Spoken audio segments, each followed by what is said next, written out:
Is she about to review a Marvel movie? I guess I am.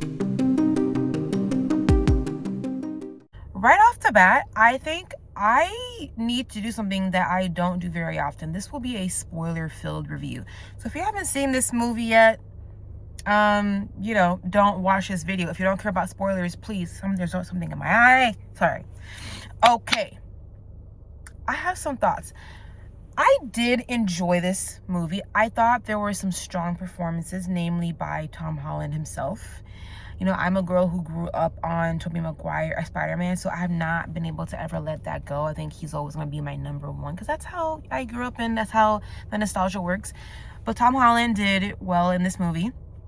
And I really liked how some of the action scenes, especially some of like the web slinging through the buildings, I thought were shot in a very interesting, immersive way. There were some pretty heartfelt moments in this.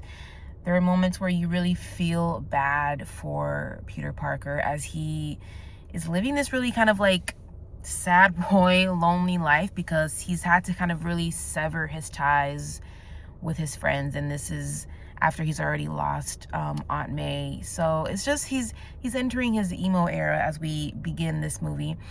And so just those types of feelings of just having no one around you, that disconnect, I think there are people all over the world who are going to be able to relate to that for one reason or another. If you've lost a loved one, or if you have lost friends, or any sort of grief that we all just kind of go through. Now, while some of the emotions worked, some of the other things that I feel like the movie thinks hits emotionally didn't really hit for me. And this is where I kind of have to go into spoiler talks. I'm about to do it. Okay. So Sadie Sink plays Jean Grey in this movie. Now, in the beginning, she is seemingly like this villainous person, and then we go through her journey and we realize it's a lot more complex than that. She's not like just this villain. She's a girl who's looking for her family because she has lost something, just like Peter has. Throughout most of this film, they are, though, antagonistic because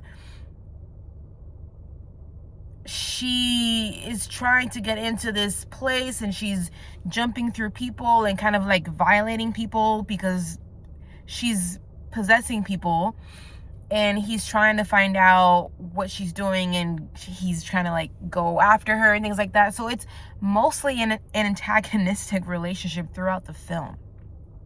Of course, there are certain revelations that come about, so then he learns the truth that there's a reason why she's doing what she's doing. And I understand as well. You know, I'm not about to say like I hate Jean Grey. No, this is not what this video is about.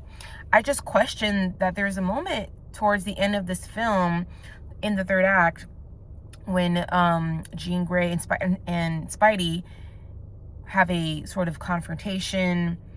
It's happening in the mind. And then he says something along the lines of like, well, you'll have me, because like, as I said, she has experienced loss as well. And he's kind of like reaching out as like a new friend to her of sorts. And I kind of like missed that beat. It's a nice sentiment. He's like a good, nice guy, and he's also lonely and sad in his own way. But to kind of like extend those words like you'll have me, I felt like it felt a little bit too deep and too fast for a relationship throughout the movie where they spend most of the film fighting each other off. And so even though this movie is already 2.5 hours long, I kind of felt like they could have added more scenes between the two of them where they have some more semblance of like understanding each other and have a little bit more time to talk and connect in that way before you have me believe that he would say those type of words to her. Because I have to tell you, when he said that, I'm like, wait, what? It just kind of fell flat to me. So I feel like that emotional beat just did not land for me, and I'm curious to know if I'm on my own island with that one, because I did hear people say that, oh, this is like an emotional Spider-Man movie. It's great. Tom's great. And it's like, yeah, it's emotional. Tom, it has good moments, but some things that should have landed and worked in terms of like the villain of this movie, or seemingly the villain, you know, Jean Grey, didn't really land for me.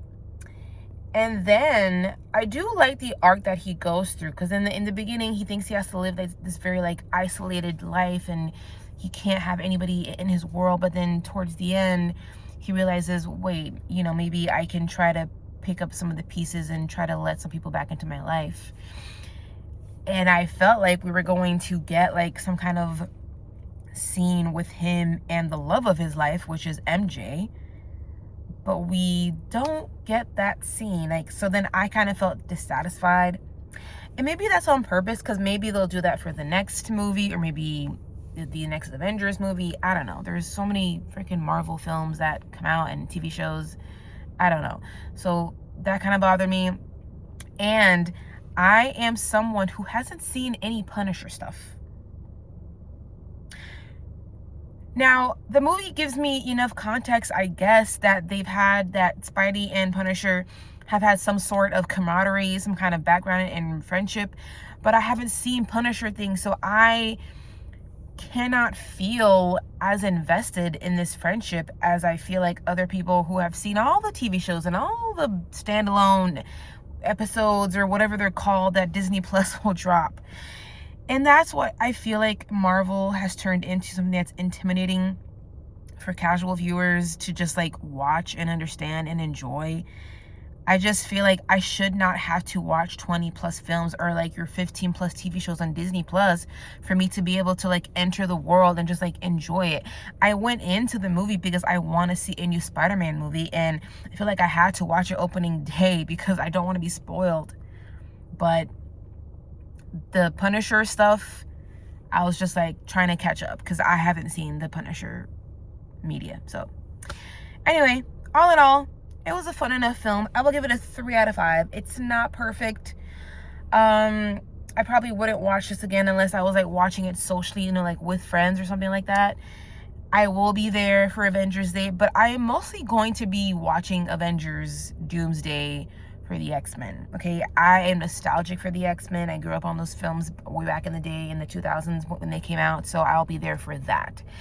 Anyway, you guys, thank you guys so much for clicking on my spoiler-filled rambling. I don't really cover Marvel at all on this channel because, again, it's just too much. It's too intimidating. The entryway is too hard. They make it hard for me, at least.